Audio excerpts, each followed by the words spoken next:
Hello and welcome to Hanratty on Karate. So I was teaching the other night, and as usual in a beginner class, this was another class, had some beginners, and generally what I do when I've got some beginners, besides teaching them basic techniques, introduction to karate, asking them why you started, what do you think karate is, and then explaining what I teach and why it might be a little different than their idea of karate, which it usually is. I'm sure you've all found this out, and even when you ask some higher dan grades, why did you start, they're quite lost to put it into words. For me, it was curiosity and challenge, just seeing if I could do it, because it was extremely challenging and physically demanding. Anyway, one of the younger students was complaining when we were pushing kicks. I wanted the knee a certain height, a minimum above the belt, even higher, before extending the leg, and utilizing core compression to raise the knee rather than bending down towards the knee, as a lot of beginners do. They'll drop the shoulders down and the head down towards the knee. It doesn't get your knee up, of course, get your shoulders and your upper body down. But kept complaining, I can't do that, I'm not built like that. And so we're not all built the same, we know that. I mean, there was a study done way back in the 1940s where they identified 3 main body types. Now, I believe that there's more than 3 main body types, and obviously there is a lot of body types that are a mixture of these 3, rather than definitively saying there are only 3 body types. There's a lot of body types that are a mixture. It's like personalities. You're a mixture of different things. You're probably a product of your culture, a product of your surroundings, and your nurturing, and all the rest of it. So this is how your personality works out, and body types are the same. Now, the 3 main types that were identified were ectomorph, mesomorph, and endomorph, and you've probably heard these terms. An ectomorph tends to be a skinny, wiry type of person, fast metabolism, the type, you can eat anything and never put on any weight, that kind, right? A mesomorph is a little bit more of a muscular build, quite sturdy in their build, fair amount of muscle. And an endomorph, slow metabolism, tends to run to fat, everything is slow about them. And we often get this confused with a slow metabolism, confused with being lazy. It's not lazy. Now, can you change your body type? To a certain degree, yeah. And you can adapt it to how you want to use it. And this all depends on your training. Now, first of all, most people are unsatisfied with their body types or image, appearance, whatever you want to call it. And so they always want to do something a little different, which is why people take up jogging or take up going to the gym, take up exercise programs, go on diets, because they're unhappy with what they perceive as the wrong image or the wrong body type. And women in particular tend to hate the bodies. And if you look at the body types when you associate with women, they go a lot further in identifying the body types. There's maybe up to 7 body types with women, depending on the shape of certain characteristics like hips or breasts or legs, short or long.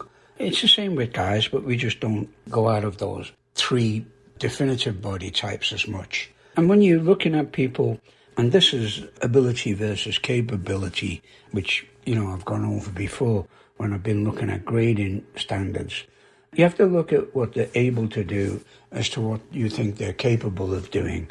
And where we often get mixed up on that is you think everybody should be able to lift their own body weight, like in push-ups and stuff like that. Some people just can't. It's not always the desire that's missing, it's just physically incapable of doing it. So when I get some beginners in, what I'm looking for is what I have to do to work with the certain body types that I have.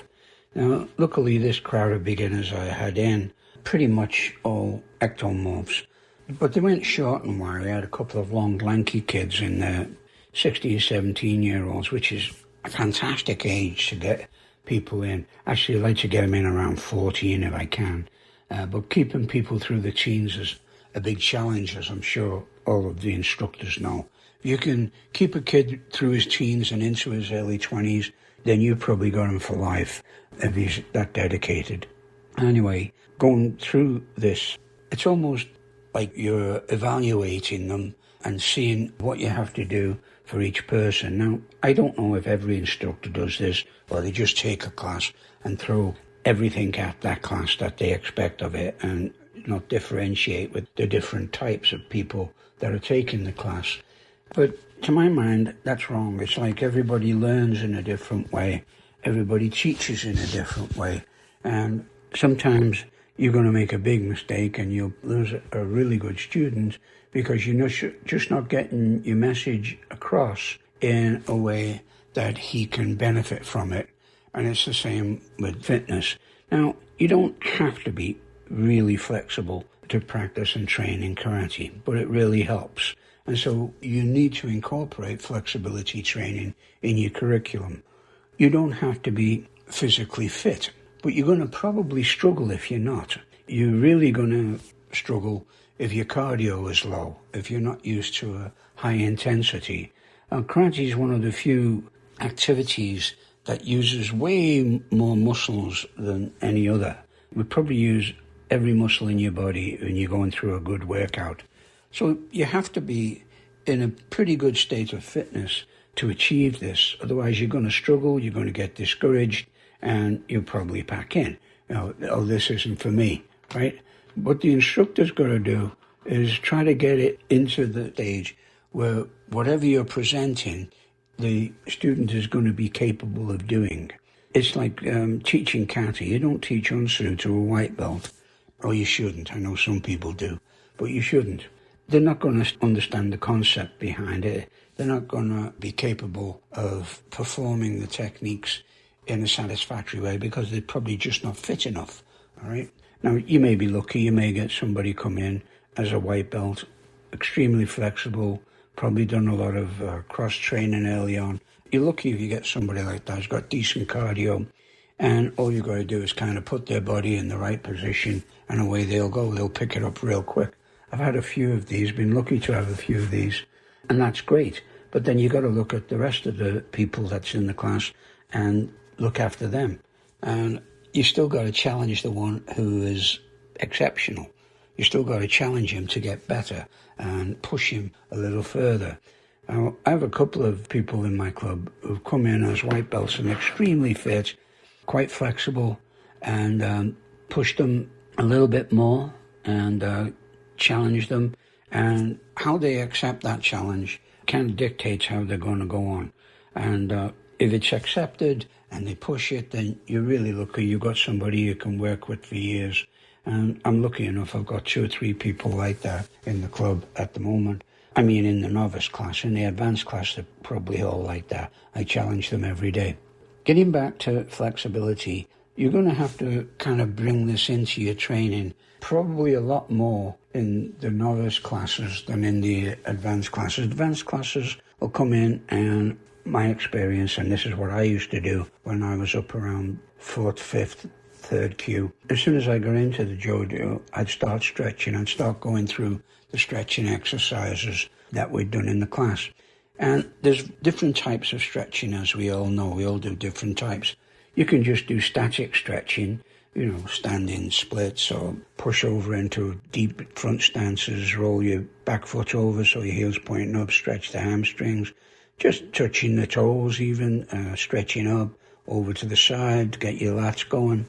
These are just normal stretching things that you do. That's static stretching. It's not really going to push you. I mean, you'll get better if you keep it, especially if you hold the stretch for, say, 15 to 20 seconds, maybe even longer before giving it. But most people just touch the toes back up again, stand in wide stance as much as they can, maybe drop to the side each time. But that's a nice static stretch. You'll find as you go on, there's other kinds of stretching. You can do partner stretching, where your partner pushes you a little bit further, like lifting your leg up and stuff like that. And then what I tend to do is I tend to start incorporating P&F stretching PNF stretching, you can look it up if you want, but the initials stand for proprioceptor neuromuscular facilitation. It's a big, long mouthful. Basically, what it means is you're going to give resistance against the stretch, right? So, easy way to explain this. If you lift your partner's leg up, say partner's against the wall, keep his heel on the floor, hips square to you, lift his leg up, say just into the middle position, about level with your waist. Have him push down as hard as he can and hold that push, pushing down and forward. Hold that push and the tension on the antagonistic muscle group and then relax and then take it up higher. Now, if you do this in 3 stages, you're going to get to a fine height. And if you carry this on, your flexibility is going to improve. All right? And when you do it, you have to give tension to the opposing muscle group, and then it'll relax. Otherwise, the muscles tend to oppose themselves to being stretched. You can see some people when they're doing partner stretching, their teeth are gritting, they're resisting it with everything they've got. You got to relax, you got to breathe, put pressure down against the stretch, and then let the stretch go. So PNF, you don't have to have a partner to do it. You can do it like push your foot onto a coffee table and then, drop your back knee and let your foot rise. You can do it on a bar, like we have a bar in the dojo. It's like a ballet, like a dance studio bar. People can put their foot on there, do a little PNF for themselves, using anything around to help you stretch. I kind of discourage ballistic stretching because it's the easiest way to pull a muscle or pull a tendon, get a strain or a sprain. You want to kind of look away from that. That's why you kind of like bounce into your stretches. That's ballistic stretching. There's some people who are very fit and they can do that, and that's fine. I don't encourage it because I've seen too many people get some injuries from that.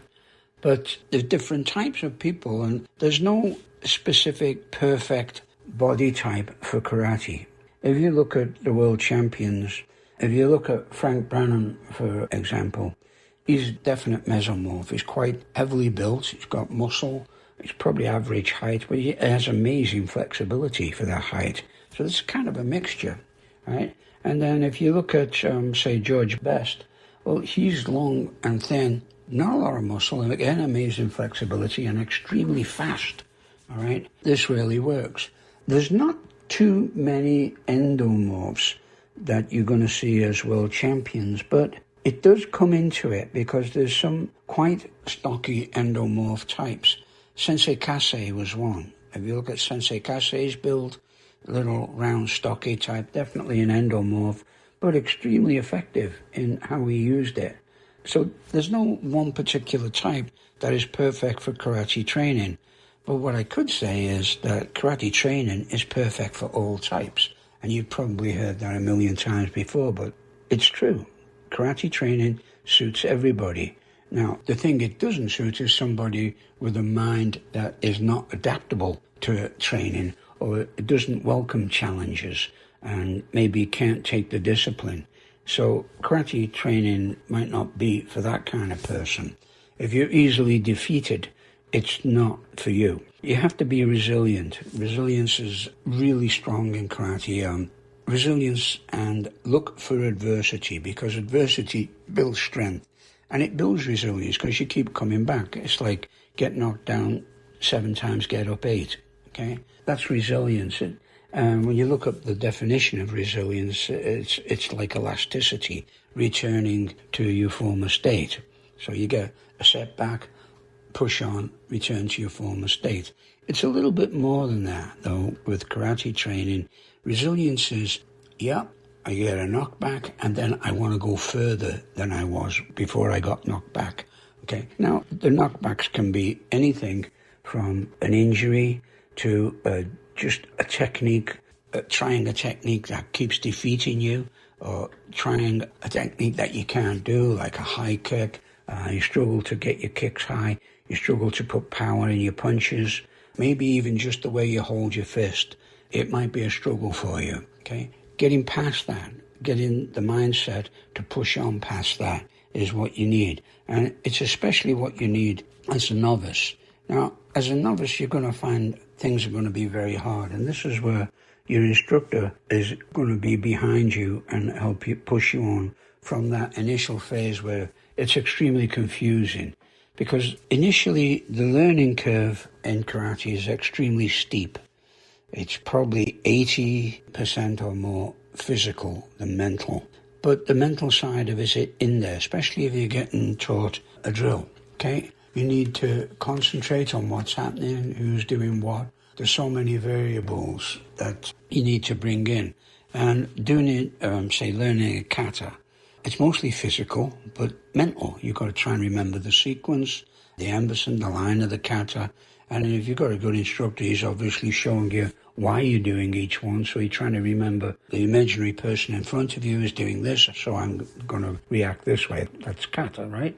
So it's physical to start because you're going to be constantly corrected on your stances, hip position, breathing. Breathing is, of course, extremely important. One of the first things I teach to a novice when he comes in, probably in the first or second class, is how to breathe.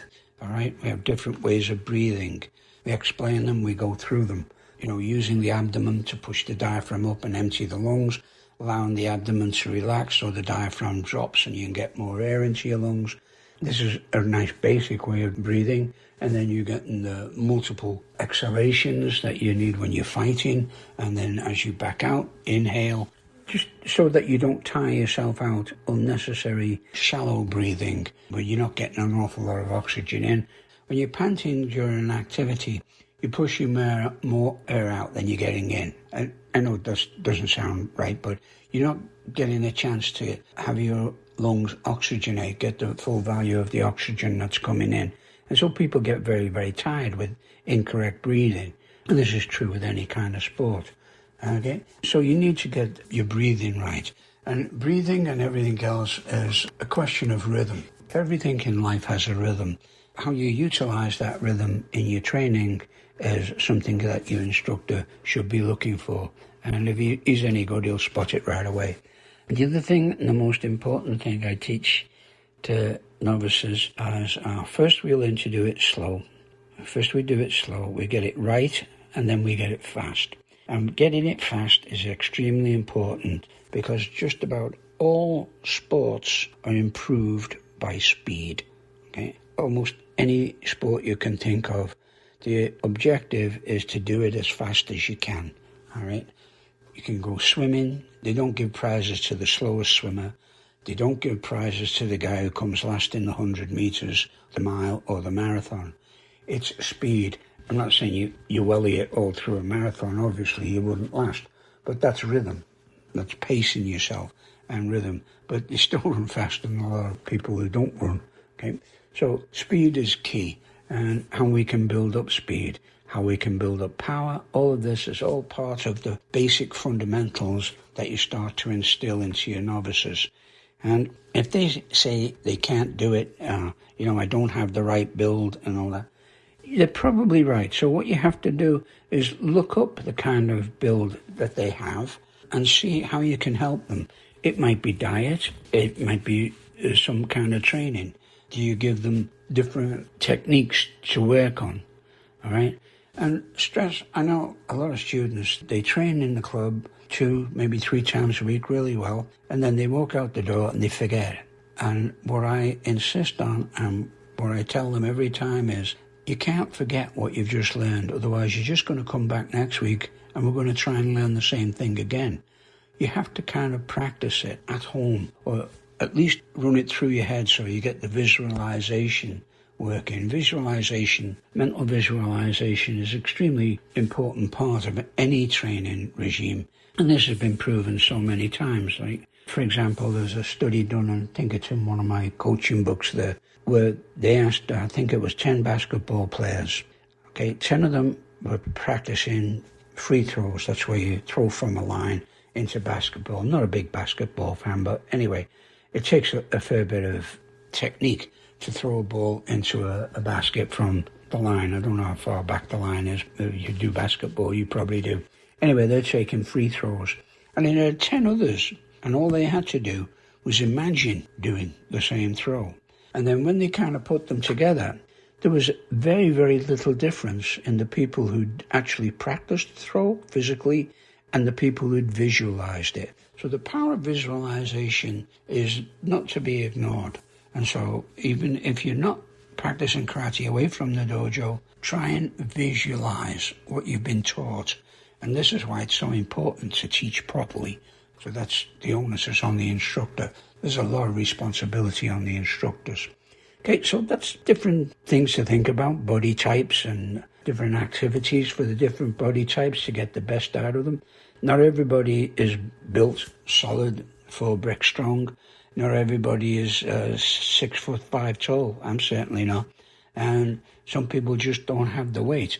But they can build up the speed, because speed times mass is power, right? If you can move your mass at speed, you can hit just as hard as somebody who's moving, say, half the speed. There's a formula for working that out. Maybe look it up and see what it is. But we all know, if a train hits you doing 5 miles an hour or a bullet hits you doing 700 miles an hour, they're both going to hurt. Right? Anyway, that's speed versus mass.